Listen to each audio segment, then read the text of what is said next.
नमस्कार जे कल Shastri इतिमध्ये polytechnic admission লৈছে আৰু যেকল এডমিশন লোৱা নাই অপেক্ষা কৰি আছে কিছুমানে আপগ্ৰেডেশনৰ বাবে অপেক্ষা কৰি আছে কিছুমানে 4th ৰাউন্ড নাই বা 5th ৰাউন্ডৰ বাবে অপেক্ষা কৰি আছে তো সকলোৰে বাবে এই ভিডিওটো এটা ইম্পৰ্টেন্ট ভিডিও হ'ব কাৰণ এই ভিডিওত আজি আপোনাক আলোচনা কৰিম যে 3rd ৰাউন্ডৰ যেটো ৰ্যাঙ্ক লিষ্ট এই ৰ্যাঙ্ক লিষ্ট আপোনাক আলোচনা কৰিম যে কোন কলেজৰ কোনটো ব্ৰাঞ্চত কিমান এন্ড কাট অফ গৈছে কিমান পাৰ্সেন্টেজ লৈ গৈছে ইতিমধ্যে টিটিৰ ফালৰ পৰা সমৰ্থৰ ফালৰ পৰা এইটো পাবলিশ কৰিছে লিষ্ট পাবলিশ কৰিছে যে ৰ্যাঙ্ক লিষ্টৰ ইতিমধ্যে যেটো ৰ্যাঙ্ক হেটো ইতিমধ্যে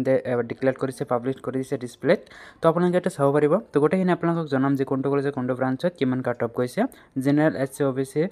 সকলো কাষ্টৰ বাবে কেনেকুৱা ইয়াতে পাৰ্সেন্টেজ লাগে না বা কেনেকুৱা পাৰ্সেন্টেজ লৈকে কেনেকুৱা ধৰণৰ পাৰ্সেন্টেজ লৈ গৈছে সকলোখিনি আপোনালোকে জানিব পাৰিব ভিডিওটোত তো ভিডিও স্টার্ট করতে আপনার হলো একটা রিকোয়েস্ট ভিডিওটি লাইক করুন লাইক করব চ্যানেলটি সাবস্ক্রাইব করুন তেনেহলে মই আপোনাক রিকোয়েস্ট কৰিম চ্যানেলটি সাবস্ক্ৰাইব কৰি বেল আইকনটো প্ৰেছ কৰিবলৈ নাপাহৰিব এটা যদি চাই আপোনালোকে তেনেহলে আপোনালোকে এটা দেখিলে হ'ব যে কাট অফ র্যাঙ্ক প্রোভাইড বাই সমৰ্থ ফৰ পলিটেকনিক এডমিশন ৰাউন্ড 3 অৰ্থাৎ 3 নম্বৰ যেটো ৰাউন্ড হেটো কাট অফ মাৰ্ক কিমান গৈছে মই আপোনালোকে এটা কলেজৰ এটা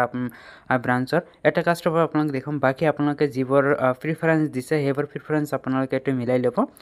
তাৰপিছত আপোনালোকে এটো নিজে গম পাব নিজে এটো জানি পাৰিব যে আপোনালোকে 4th ৰাউন্ডৰ সিট পাব নে না পাব তো এতিয়া মই যদি ইয়াতে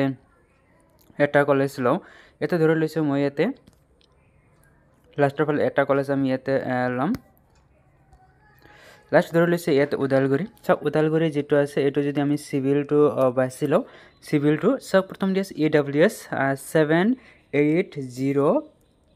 7806 আমি এটো নোট কৰি লম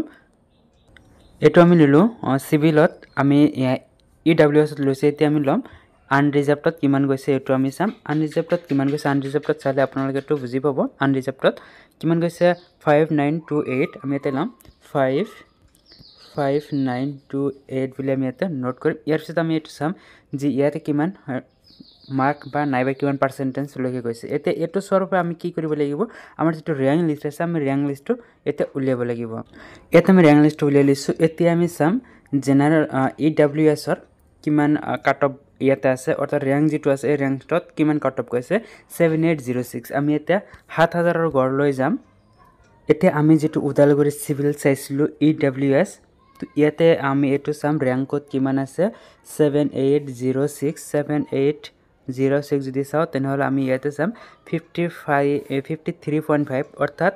যিসকল EWS আছে তেলে কিন্তু 53.5 যেটো পাৰ্সেন্টেজ এই পাৰ্সেন্টেজ লৈকে কিন্তু এই উদালগুৰি সিভিলত তেলে কিন্তু এটো চান্স পাই গৈছে এতিয়া আমি আৰু যেটো চাইছিলো জেনাৰেলৰ বাবে কিমান আছিল 5928 এতিয়া আমি 5000 ৰ ঘৰ লৈ যাম 5000 ৰ ঘৰত এতে 5928 কিমান পার্সেন্টেজ দি আছে এটো আমি এতে চাম ইয়াতে যদি আমি এটো সাউথ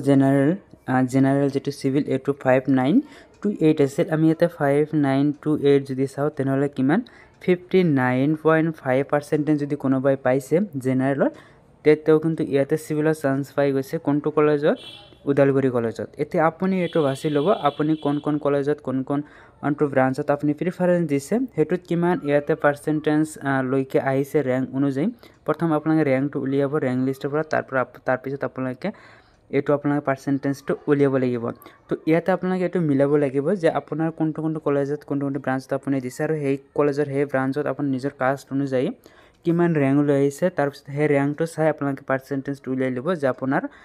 নেক্সট যেটো ৰাউন্ড আহিব 4th ৰাউন্ড এটোত আপোনাৰ আহিব নে নাহিব এটো আপোনাৰ তাৰ পৰা কিন্তু আপুনি কনফাৰ্ম কৰি লব এক ধৰণে আপুনি সিওৰ হ'ব পাৰিব যে আপুনি সিট পাব নে না পাব